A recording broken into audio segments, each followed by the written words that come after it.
উত্তর চব্বিশ পরগনার গাইঘাটার শুটিয়ার প্রতিবাদী শিক্ষক বরুণ বিশ্বাস 5ই জুলাই 2012 সালে খুন হয়েছিলেন। 5ই জুলাই 2013 সাল থেকে বিচার শুরু হয়েছিল। এই মামলায় 52 জন সাক্ষীর মধ্যে এখনো পর্যন্ত 24 জনের সাক্ষ্য গ্রহণ করা হয়েছে। 9 জন অভিযুক্ত গ্রেপ্তার হয়েছিল, সকলেই জামিনে মুক্ত। পরবর্তীতে একজনের মৃত্যু হয়। পরিবারের অভিযোগ, সিআইডির তরফ থেকে অসহযোগিতার কারণে এখনো তারা বিচার পাননি।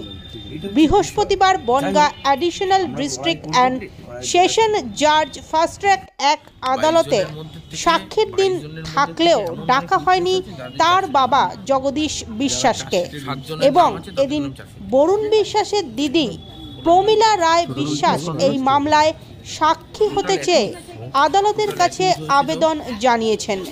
তিনি অভিযোগ করেছেন, আজকে আমার বাবার সাক্ষী ছিল, মানে আমরাই চেয়েছিলাম যে আমার বাবার সাক্ষীটা করা হোক, যেহেতু আমাদের দিক থেকে সিআইডি আমাদের কোনো রকম সহযোগিতা করেনি এবং প্রত্যক্ষ যে আন্দোলনগুলো করা হয়েছিল আমার ভাই বরুণ বিশ্বাসের সঙ্গে, সেটা আমি সম্পূর্ণভাবে যুক্ত ছিলাম। তার জন্য আমি মানে সিআইডির সম্বন্ধে জানাতে চাই যে উনি আমাদের কোনোভাবে সহযোগিতা করেনি এবং আমার কাছে তো যায়নি, আমার বাড়ির কারোর কাছেই যায়নি। সাক্ষী আমার বাবা ছিলেন কলকাতা, ভাই কলকাতা, তাদের সাক্ষী করা হয়েছিল। বাবা ওই দিন সকালে এসেছিল আর কি, ভাইকে যেদিন মারা হয় সেদিন সকালে বাবা এসেছিল। বাবা তো কিছু জানেই না, ভাইয়ের সঙ্গে আন্দোলন জড়িত আমি, সেখানে সিআইডি আমাদের কোনো রকমে সহযোগিতা করেনি। আর তারপরে হচ্ছে যখন কোভিড শুরু হয় আর কি, তখন ওই করোনার সময় বাবাকে ডাকা হয়। আমার বাবা তখন খুব অসুস্থ, তখন আমরা একটা রিপ্রেজেন্টেশন করেছিলাম যে আমার বাবাকে এসে সাক্ষীটা নেওয়া হোক, বাড়িতে এসে সাক্ষীটা হোক, কিন্তু সেটাকে রিজেক্ট করা হয়। পরবর্তীতে বাবাকে আর সমন পাঠাচ্ছেন না আমরা। আমি গত ডিসেম্বরের 2 তারিখে আমি এসেছিলাম, 23 আর কি 23। আমি তখন আমাদের অ্যাডভোকেট মানুষ সাহা আর দীপেন্দ্র দত্ত ওরা একটা ডেট চেয়ে নিল যে জগদীশ বিশ্বাসকে যেন সমনটা পাঠানো, উনি সাক্ষীটা দেবেন। একটা আবেদনপত্র দেওয়া হয়েছিল, কিন্তু কোনো সমন আমাদের বাড়িতে যায়নি। আজকে আমার বাবা আসতে পারেনি, সাক্ষীটা ওরা নিল না। 4 বার পিপি পাল্টানো হয়েছে।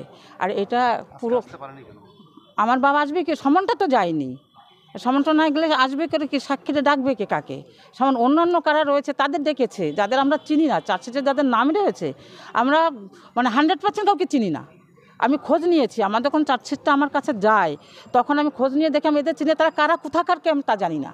এইভাবে চক্রান্ত সম্পূর্ণ ভাই আমার ভাইকে খুন করার যে চক্রান্ত প্রথম থেকে চলছে আর এখনও পর্যন্ত চক্রান্ত চালিয়ে যাচ্ছে।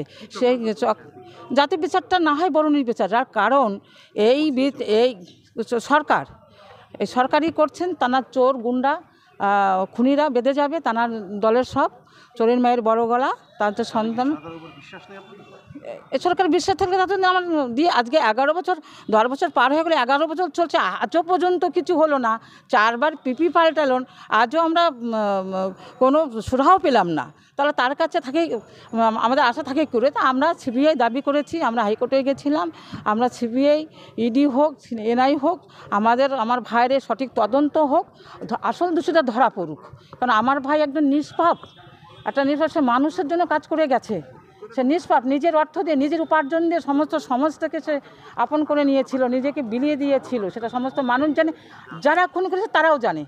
তার জন্য আমার ভাইকে মেরেছে। আমার ভাইকে নদী সংস্কার করে সারা এলাকার সমস্ত চাষিদের বাঁচাতে চেয়েছিল, যে যেখানে 3টে ফসল জমিতে হতে পারে বা 2টো ফসলই করে অন্তত চাষির জমিটা না ডোবে, সেটা জন্য আমার ভাই এই কাজটা করেছিল। সমস্ত প্রমাণপত্র আমার দেওয়া আছে কিন্তু মিডিয়ার কাছে। আপনারা বারবার দাবি জানিয়েছেন যে জ্যোতিপ্রিয় মল্লিক এই ঘটনার সঙ্গে যুক্ত আছে। এখনো পর্যন্ত এই মামলায় কি জ্যোতিপ্রিয় মল্লিকের নাম যোগ করা হয়েছে? হ্যাঁ, আমরা একটা পিটিশন করছি, মানে একটা আবেদনপত্র করছি। আমি বারবার বলে এসেছি, আমি আগেও বলেছি, এখনও বলেছি, কারণ জ্যোতিপ্রিয় মল্লিকের যে গতিবিধিটা সেটা আমি সম্পূর্ণভাবে লক্ষ্য করেছি, প্রত্যক্ষ করেছি। আমার ভাইয়ের সঙ্গে আমি ছিলাম।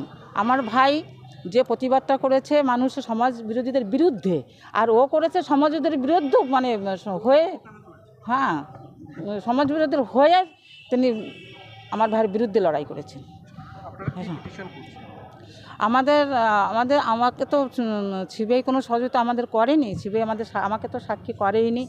আমি চাই সিআইডি আমাদের সাক্ষী করেনি। আমি চাচ্ছি আমাকে নিক, আমরা প্রত্যক্ষদর্শী যে 5 জনের নাম দিয়েছিলাম তাদের সাক্ষী করা হোক।